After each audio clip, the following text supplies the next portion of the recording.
Listen to this. Growing up, my mom always drilled one thing into me. Never say never. Because real talk, life is unpredictable and you never truly know how things are going to play out. You might go left, you might go right, and sometimes you end up somewhere you never even planned. Things shift, situations evolve, so locking yourself into absolutes, that's risky. And hold up, this mindset doesn't just apply to life in general. It can connect to your beliefs, your politics, and even who you choose to date. Never say never. And that brings us right into this situation with Kendra G, who has quietly built a powerful lane for herself financially. You see, people like Corey Holcomb, Tariq Nasheed, and Dr. Boyce Watkins have all proven something important. We can generate serious income within our own community if we tap into real problems and solve them. It got so real that Kendra G walked away from a solid, high-paying radio spot on Chicago's 107.5 WGCI morning show. She turned around and made millions by addressing issues in black dating. And because of that move, she created her own lane and inspired others to follow suit. You won't believe this. Even more creators are now catching on and doing the exact same thing. Just look at Shannon Sharp as an example. You can absolutely build your own platform and control your own narrative within the black community. And hold up, let me connect this to the bigger picture, because Kendra G recently showed up on Cam Newton's podcast and dropped a take on dating white men that definitely got people talking. White man. I've been to Africa. This is personal Kendra G. And I want to say this to all my black women who date outside their race. I support you because I understand it. But in Kendra G's personal manner, I've been to Africa, I've been to Ghana, I've been to the Elmina Castle, and I took the tours. And it's one thing to read about slavery. It's another thing to really, and if you go, you will understand what I'm talking about. You can still feel our ancestors in these caves. And they give you, there's a church upstairs while women are being, one part of Elmina Castle that it was like the slave masters would be at top, and then the black women would come and they would pick out which one they wanted to have sex with. And so for me, I can't, like I said, unsee that. I can't unsee that. Unfeel that. And the wealthiest man ever that has ever tried to court me. And I knew that I still could never have sex with him just because of my ancestors. Like, I am doing this for black. Like, everything I'm doing is to put it in the black category. I live in Beverly Hills and I'm black as hell. Like, I act very black and I do it on purpose because we belong in every space. You're not gonna take us out of anything. And as a black woman, that just, like, it's really important to me. Boy, you don't sit your stupid ass down. Hold up. It sounds super pro-black on the surface, right? But listen closely, because once you really tune in, the message starts to shift a little. Kendra G says she could never see herself dating a white man, and she ties that directly back to slavery. She even brought up her trip to Ghana, hearing those painful stories about the slave trade and the doom that was done to black people. And yeah, on the surface, that reasoning can sound valid. It feels rooted in history. But listen, there's more to unpack here, because in reality, there are other underlying factors that also play into why some black women, like Kendra G, choose not to date white men. Women don't want to date white men. It is for their own safety. Now, I'll admit, as a white man that likes black women, it can hurt a little bit because it's not my fault that I'm white, but it's also not their fault that the world has shown them that white men are extremely dangerous to black women.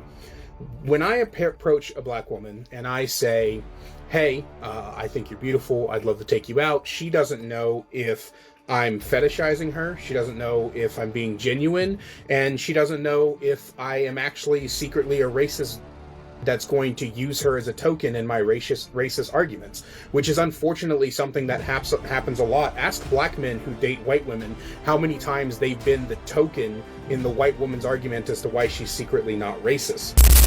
Hold up. Those are definitely some interesting angles coming from a white guy who dates black women, but I want to bring it back to Kendra G for a second, because she mentioned where she lives now, Beverly Hills. And listen, that detail actually matters more than people think. She talks about wanting to stay rooted in her black identity while living in a place like that. And I'm not gonna lie, that stood out to me.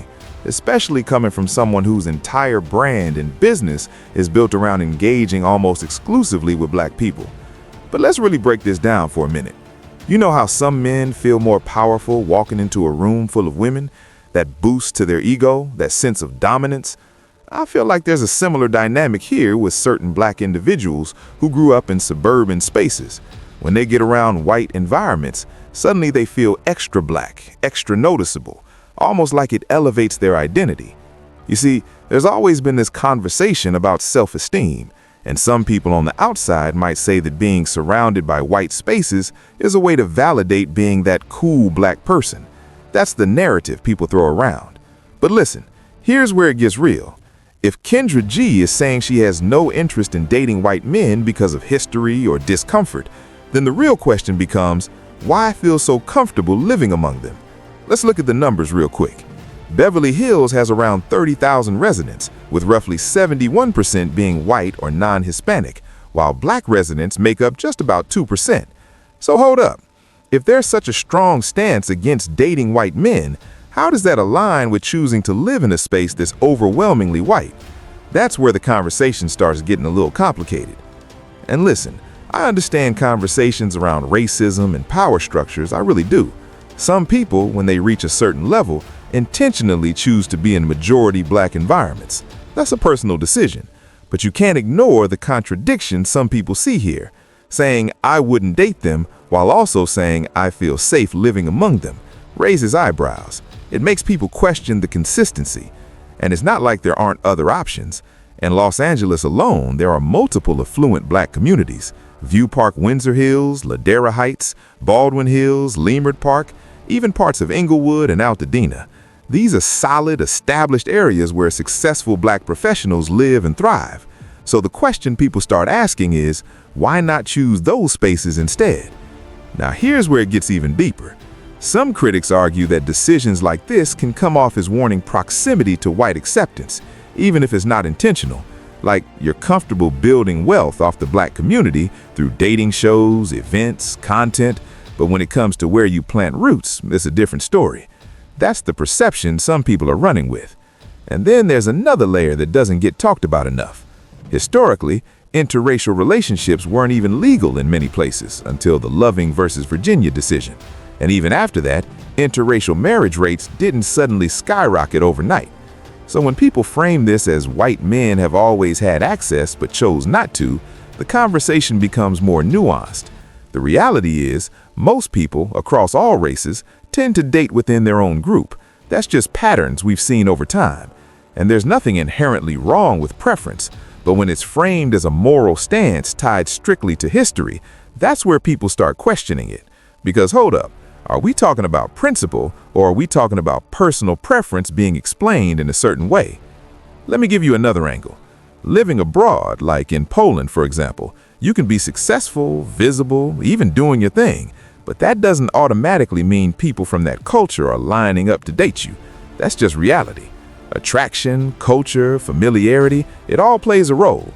So when we talk about someone like Kendra G navigating dating across racial lines, it's not always as simple as I don't want them. Sometimes it's also about how mutual that interest even is in the first place. And listen, this isn't about saying she isn't attractive or doesn't have options. That's not the point.